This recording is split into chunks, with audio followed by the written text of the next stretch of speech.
Bom, nesse tutorial nós vamos ver como inserir cotas ao nosso projeto. Bom, nós temos aqui uma planta baixa, com boa parte dos elementos de desenho já definidos, e nós vamos começar a inserir as cotas que são elementos de marcação das medidas do nosso projeto. Assim como acontece com textos e também com as multilinhas, antes de adicionar uma cota, nós precisamos definir o estilo das nossas cotas, ou seja, a aparência que ela vai ter. E nós fazemos isso através do botão Annotation e clicando aqui no ícone equivalente ao Dim Style, ou DST na linha de comando. Bom, fazendo isso, nós temos acesso ao gerenciador de estilos de dimensão, que é muito parecido com os menus de texto e de multilinha que nós já vimos. Aqui em cima nós temos o estilo corrente, aqui todos os estilos definidos no arquivo DWG que nós estamos utilizando, e aqui um preview da aparência da cota. Aqui ao lado temos os botões de ação que definem uma série de ações sobre a cota. Bom, para criar um novo estilo de cota, nós clicamos no botão New, definimos logo aqui no primeiro campo o nome da cota, então vou botar um nome simples.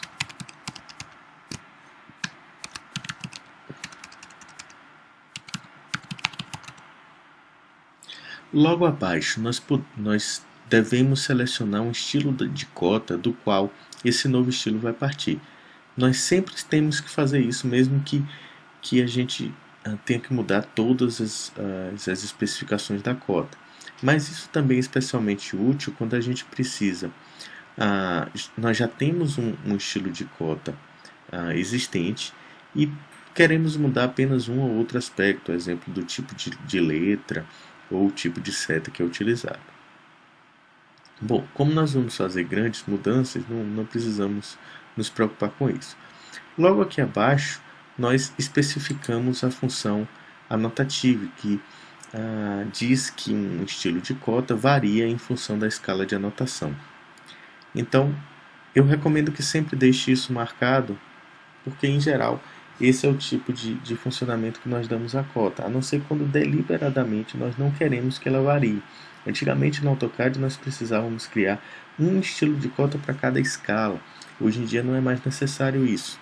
Então, sempre deixar esse botão marcado é uma boa prática. E aqui nós podemos restringir as especificações a algum tipo específico de dimensão. Nesse caso, é interessante que nós coloquemos todos os tipos de dimensão, que é o All Dimensions, aqui embaixo. Bom, podemos clicar então em Continue e temos acesso aqui ao quadro de especificação dos elementos da cota. Bom, nós temos duas linhas principais, a linha de dimensão, que é essa sobre a qual nós escrevemos a medida, e as linhas de extensão, que são aquelas referenciais dos pontos ao qual essa medida equivale. Tá? Nós definimos os aspectos relacionados a essa linha nesse quadro, na primeira aba Lines. Então, aqui na Dimension Lines, que são essas linhas sobre as quais estão escritos as medidas, nós podemos especificar a cor, tá? Uma cor específica, ou by layer, by block, ou mesmo uma nova cor aqui em Select Color. Eu vou deixar a cor vermelha, que aqui nós vamos associar a uma espessura de linha fina. Nós podemos especificar também o tipo de linha, e aqui eu vou botar by layer. A espessura de linha também pode ser definida, caso nós estivéssemos trabalhando com a espessura de linha associada ao elemento, mas não é o caso aqui, então eu vou deixar by layer. Logo aqui abaixo em Extend Beyond Text, nós especificamos o avanço da linha de dimensão a partir da interseção com a linha de extensão. Em desenho arquitetônico nós sempre deixamos uma sobra de um lado e de outro da cota, e é aqui que nós especificamos esse avanço. Como nós marcamos na tela anterior a função annotative, todas essas medidas basicamente vão ser equivalentes a unidades de papel. Então é importante lembrar disso. No caso aqui do nosso tutorial, a gente lá na frente vai usar o papel em milímetros. Então aqui eu devo especificar a unidade, ou no caso a distância, em milímetros e no valor inteiro, que é a unidade que nós vamos usar no papel. Tá? Então aqui equivale, o número 2 não equivale a 2 metros no Model Space, e sim a 2 milímetros no Layout ou Paper Space, como nós vamos ver nos próximos tutoriais.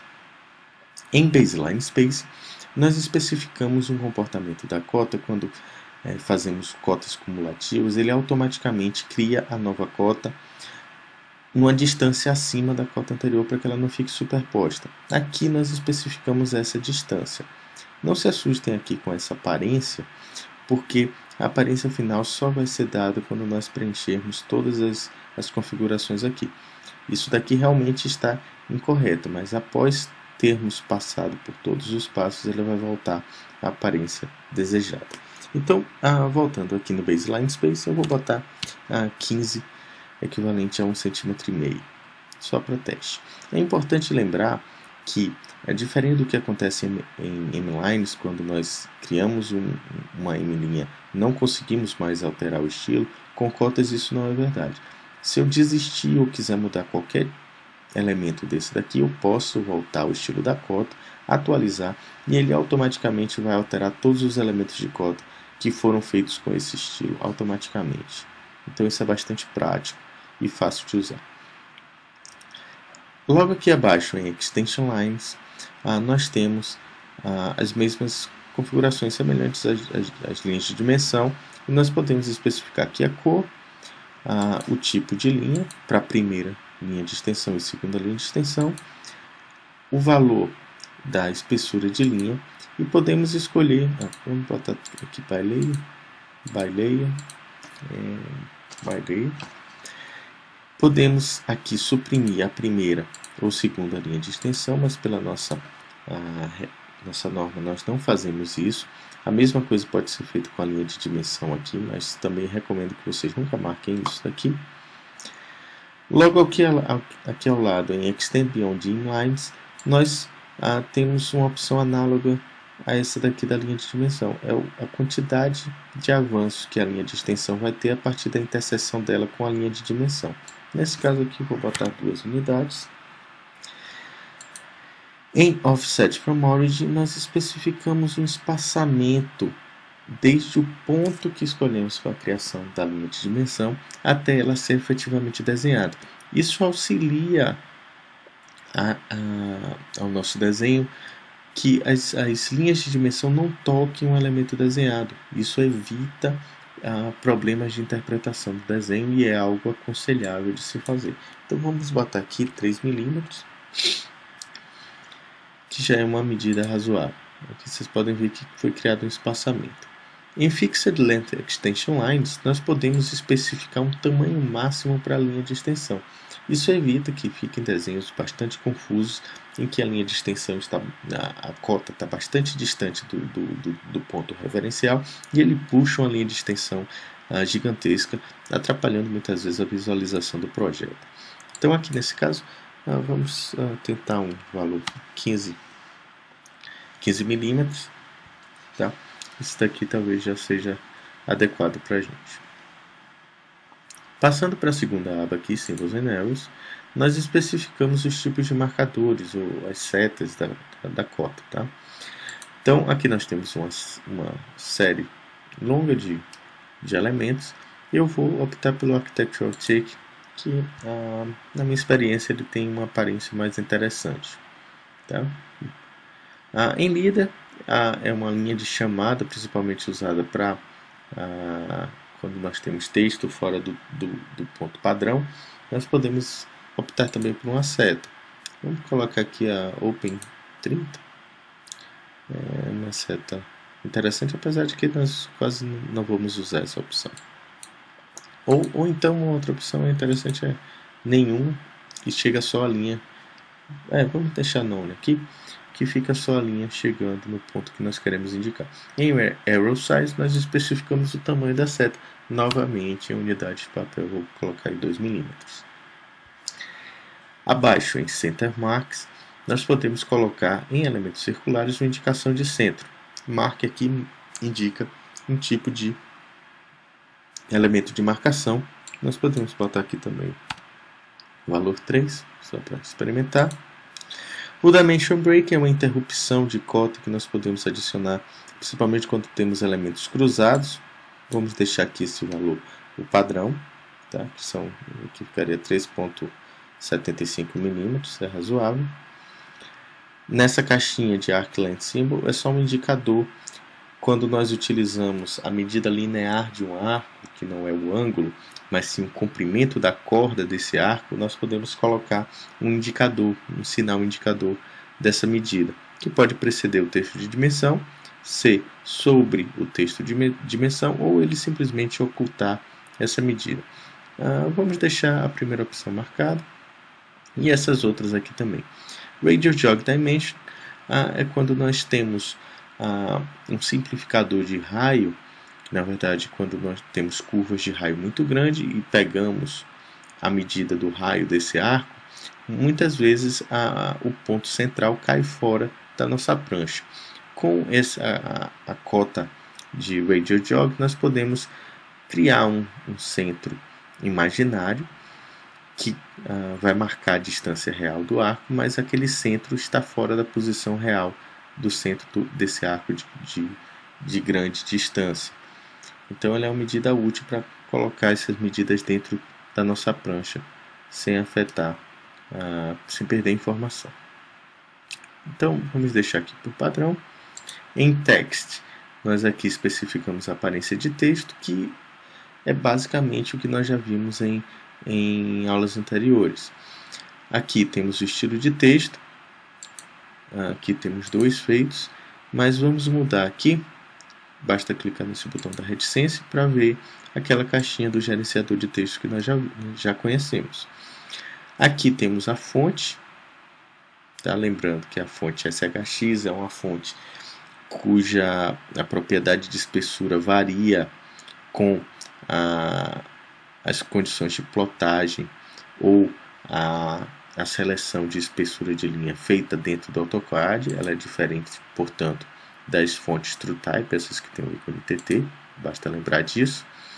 Vamos aqui nós vemos que nenhum dos textos está com uma anotativo. Vamos clicar aqui em anotativo para o standard ficar com esse comportamento e botar aqui um texto de 2 mm para a experiência. Clicamos em Apply, ele já é aqui o texto corrente, Close, e aqui nós já podemos ver que a nossa cota já está próxima do que de uma aplicação real, tá? Não está mais completamente distorcida como estava antes. Aqui abaixo nós podemos optar por cor, vou botar by layer, tá? Poderia fixar uma cor se eu quisesse. A cor de preenchimento eu posso colocar um fundo diferenciado, nesse caso é um pouco interessante para nós. Aqui a altura ele já pega daquela que nós definimos lá. Eu posso colocar um quadro ao redor do texto, também é algo um pouco interessante aqui. Nessa caixinha de Text Placement nós fixamos o alinhamento do texto. Vertical quer dizer como esse texto vai ficar em relação à linha de dimensão. Ele pode ficar sobre, pode ficar, por exemplo, centralizado. Aqui vocês veem o efeito. Abaixo, fora, tá? Então, por exemplo, aqui embaixo, se essa cota tivesse pego a distância daqui para cá, por exemplo, o texto ficaria abaixo. Nós, por padrão, usamos sempre acima da linha de dimensão. Então, eu recomendo que vocês marquem essa caixa aqui. A opção horizontal, sempre colocamos centralizado. Não precisa nem mexer nessas outras opções. Quem quiser pode testar, ver aqui que o que muda é basicamente o alinhamento. Mas deixe sempre aqui above, aqui embaixo center. No AutoCAD 2012 podemos deixar aqui a forma de leitura da esquerda para a direita, que é como a nossa língua latina faz a leitura. Offset from Limline é uma distância que nós vamos colocar entre o ponto mais baixo do texto e a linha de dimensão. Aqui vamos botar 1 mm, que creio que já seja suficiente. Aqui a gente pode ver o resultado, está adequado. O alinhamento horizontal, alinhado com a linha de dimensão, ou formato ISO, vamos deixar alinhado com a linha de dimensão, que é o mais comum.